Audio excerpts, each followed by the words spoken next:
દૂરદર્શનની એક આગવી શૈક્ષણિક ઓળખ એટલે ડીએન હાઈસ્કૂલ, જે 100 વર્ષ કરતા જૂની આ સંસ્થા છે, અને ત્યાં દૂરદર્શનના ડેપ્યુટી ડાયરેક્ટર ઉત્સવ પરમાર સાહેબ આવ્યા છે. સાહેબ આપણી પાસે ઉપસ્થિત છે. સાહેબ પાસેથી જાણીશું આ સંસ્થાની મુલાકાત કરી છે. સાહેબ, કેવી અનુભૂતિ રહી? આણંદ હંમેશા એક ઐતિહાસિક ભૂમિ રહી છે. જ્ઞાન અને ધન બંને અહીંયા આગળ રહ્યા છે.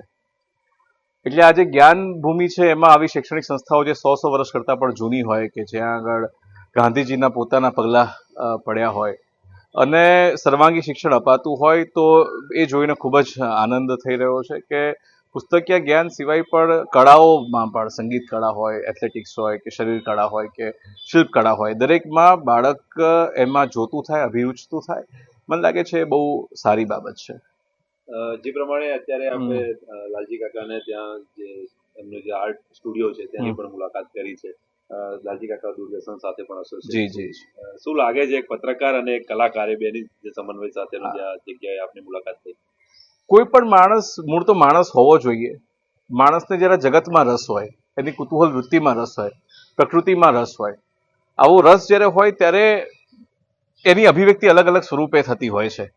એક કલાકાર સમાજ સાથે જોડાયેલો હોય જ છે. કલાકારનો પત્રકાર છે. પત્રકાર એ રીતના કે જે અમૂર્ત દુનિયાના સંદેશાઓ લઈને મૂર્ત દુનિયા સુધી પહોંચાડે છે. અને પત્રકાર જે છે એનું કામ પણ એવું જ છે કે ભાઈ જે મૂર્ત દુનિયાની જે ઘટનાઓ છે એને વિશ્વ સમક્ષ પહોંચાડે છે.